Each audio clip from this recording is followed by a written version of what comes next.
And joining the conversation on the rising tension in Iran is Eric Mandel, director at the Middle East Political Information Network. Eric, it's great to see you here as always. Great to be here. All right, first let's talk about the evidence that we've seen come to light so far. Iran says it's unsubstantiated. They categorically deny everything. This is nothing new.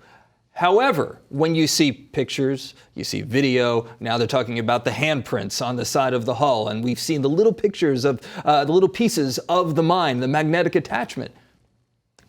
How can Iran continue to deny this, and is anybody buying it?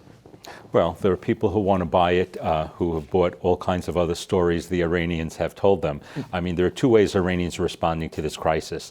One is they're trying to show, look, we can make problems in the Straits of Hormuz. Our two biggest buyers are China and India. The other way is saying we're going to enrich uranium to 20%.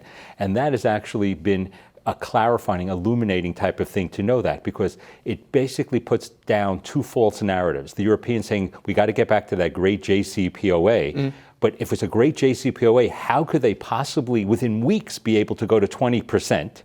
And the second part is that the Iranians have always said that we never want nuclear weapons. Then what do they need 20% enrichment? Right. So so their response here is because they're backed into a corner. And the evidence here, unless you're a conspiracy theorist who still believes the Mossad committed 9/11, there's only one player here. It's really Iran.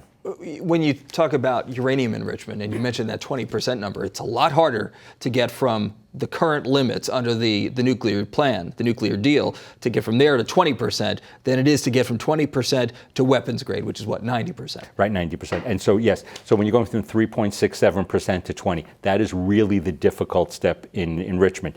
Going from 20 to 90 is a much easier step. And we've also, the reason why they're going to be able to do that is because we have allowed them as part of this JCPOA to have advanced centrifuges, IR4s, 6s, and 8s, which are smaller, incredibly fast, and we've had no restrictions on their development. Let's get back to some of the activity that we've seen in the region near the Persian Gulf over the past week or so, a couple of weeks. You have Germany's foreign minister now who is saying that he wants more proof here, that he doesn't think that the video is enough.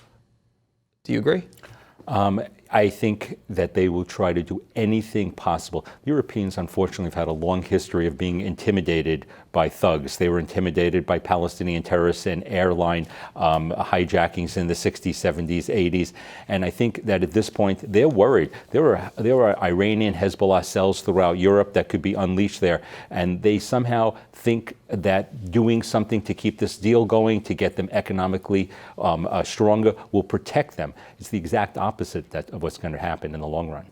Yet, Iran is now also reaching out to China and to Russia, hoping to, it seems like they want a backup plan here, just in case the pressure on the U.S. and the EU in particular right now don't work out in their favor, correct? Right. So how problematic is that they're reaching out to two other countries that the U.S. has strained relationships with right now? Well, I'm not so worried about Russia, but China's a different story. China's the #1 importer of Iranian oil. They want to make the transactions non-dollar denominated, but the Chinese will pay a price. They, just like the trade tariffs and independently, are giving problems to the Chinese economy, that if there are going to be secondary sanctions against Chinese companies who are dealing with Iran and bringing in oil, that will hurt the Chinese economy more. So the Chinese are trying to play it somewhere in the middle here, but they are still not, the Iranians are still going to be hurt. And remember, people want such an instant gratification about what's going on here.